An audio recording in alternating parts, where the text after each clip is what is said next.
আসসালামু আলাইকুম। আমি নিশি। স্বাগতম জানাচ্ছি নিশিপদের ইউটিউব চ্যানেলে। একটা শব্দও নেই চারপাশে, তবুও কে যেন হাঁটে ধীরে ধীরে, কানে কানে ফিসফিস করে, আর চাঁদের আলোয় পড়ে থাকে একটা ছায়া। যে ছায়া তোমার নয়। ঘড়ি কাঁটা থেমে যায় কিছুক্ষণের জন্য, হাওয়াটা একটু ভারী হয়, আর ঠিক তখনই শুরু হয় এক অদৃশ্য উপস্থিতির গল্প। চাঁদের ছায়া। তোমরা তৈরি তো? এখন আর আলো তোমার বন্ধু নয়। শহরে কৌতূহল পেছনে ফেলে ফটোগ্রাফার অর্ণ বেরিয়ে পড়ে একটি পরিত্যক্ত গ্রামের খোঁজে। চণ্ডীপুর। এক সময় সমৃদ্ধ গ্রামটি এখন ধ্বংসস্তূপে পরিণত হয়েছে। অন্য পুরনো লোকেশন, ইতিহাস আর অলৌকিক গল্পে আকৃষ্ট হয়। এটা তার নতুন প্রজেক্ট। এই জন্য সে খুঁজে পায় এই রহস্যময় গ্রামটিকে। গ্রামে পৌঁছানোর পরে সে টের পায় কিছু অস্বাভাবিক ব্যাপার। বাতাস ভারী, পথঘাট শুনশান, আর মানুষের চোখে এক অদ্ভুত ভয়। একমাত্র যিনি তাকে থাকতে দেন তার নাম হচ্ছে হরিবাবু, গ্রামের প্রাক্তন স্কুল মাস্টার। অর্ণবকে সাবধান করে দেন, রাত 8টার পর মন্দিরে মুখ হইও না। চাঁদের আলোয় একটা ছায়া নামে, যেটা মানুষ টানে, ফিরে আসে না। অর্ণব এসব কথা বিশ্বাস করে না। সে হাসে, বলে, আপনারা এখনো কুসংস্কারে বিশ্বাস করেন? ভূতের ছবি তো আজকে আমি তুলেই ছাড়।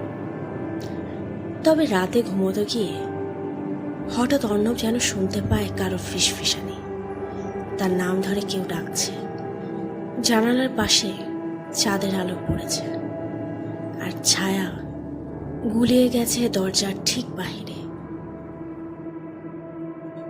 পরদিন সকালে গ্রামটা আরো ফাঁকা মনে হলো।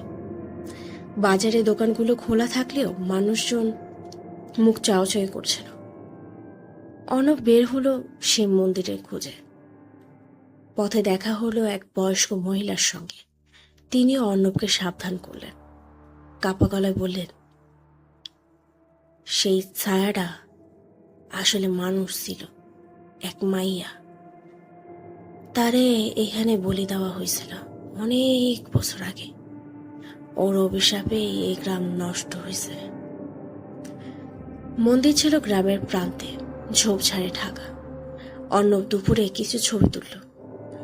পাথরের ভাঙা স্তূপ, খসে পড়া সিংহদ্বার। কিন্তু রাত হতেই তাকে টানলো সেই জায়গাটা। হরিবাবুর নিষেধ অমান্য করে ক্যামেরা কাঁধে সে বেরিয়ে পড়ল মন্দিরের পথ ধরে। হাঁটতে হাঁটতে হঠাৎ বাতাস থেমে গেল। পেছনে তাকিয়ে সে দেখল একটা মেয়ের ছায়া, সাদা শাড়ি, চুল খোলা, চোখের নিচু দৃষ্টি। তুমি কে? জিজ্ঞাসা করতে সে ইশারা করলো যেন তাকে অনুসরণ করতে বলছে। অর্ণব মেয়েটির পেছনে যেতে যেতে পৌঁছে গেল এক ধ্বংসপ্রায় পুকুরের ঘাটে। চাঁদের আলোয় জল চকচক করছে। মেয়েটা দাঁড়িয়ে আছে পেছনে ফিরে, চুলে লাল সিঁদুর, অথচ তার শরীর যেন কুয়াশায় করা। সে ঘুরে তাকালো। মুখটা অস্পষ্ট, কিন্তু চোখ দুটো ফাঁকা। গলা থেকে নিঃসৃত হলো এক জড়সড় কণ্ঠ, আমি তোমাদের মতোই স্বপ্ন দেখতে চেয়েছিলাম, কিন্তু ওরা আমার শরীর চেয়েছিল। এখন আমি তাদের ছায়া হয়েছি। তুমিও ফিরতে পারবে না। অনেক দৌড়াতে চাইল, কিন্তু শরীর জমে গেছে। সে কাঁপছে। ক্যামেরা থেকে একটা ক্লিকে শব্দ হলো। ক্যামেরা নিজে থেকে ছবি তুলল। তারপর সে জ্ঞান হারাল। ভোরবেলা হরিবাবু খোঁজ করলেন অর্ণবের। কোথাও নেই সে। গ্রামবাসীরা বলল, মন্দিরের ধারে রাতে আলো দেখা গেছে।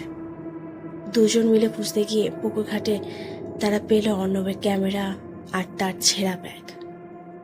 কোথাও কোনো রক্ত নেই, পদচিহ্ন নেই, শুধু এক জোড়া নিঃসঙ্গ পায়ের ছাপ, জলের দিকে থেকে আসা, কিন্তু ফেরত যায়নি।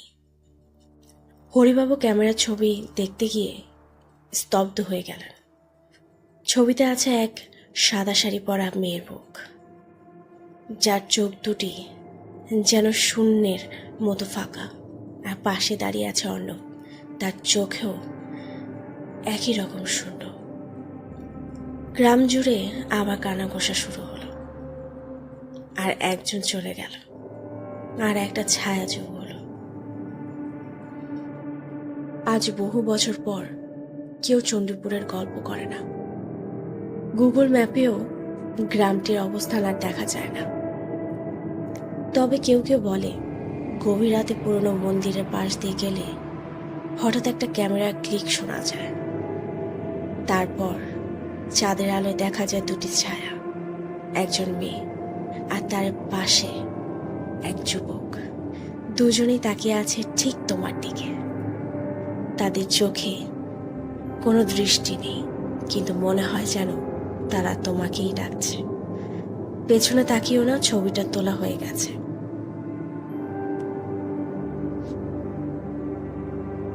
যদি গল্পটিকে ভালো লেগে থাকে তাহলে অবশ্যই আমার ইউটিউব চ্যানেলটাকে সাবস্ক্রাইব করতে কিন্তু ভুলবে না, এবং কমেন্টে জানাতে পারো যে তোমাদের এই গল্পটা কেমন লাগলো। সামনে আরও এমন ভৌতিক, রোমাঞ্চকর ও মন ছুঁয়ে যাওয়ার মতো গল্প আসছে প্রতিনিয়ত। তাহলে আর দেরি কিসে, চোখ রাখো নিশিপদ ফেসবুক পেজেও। এই পর্যন্ত থাকার জন্য সবাইকে জানাচ্ছি নিশিপদর পক্ষ থেকে অনেক অনেক অনেক অনেক ধন্যবাদ, আর শুভরাত্রি।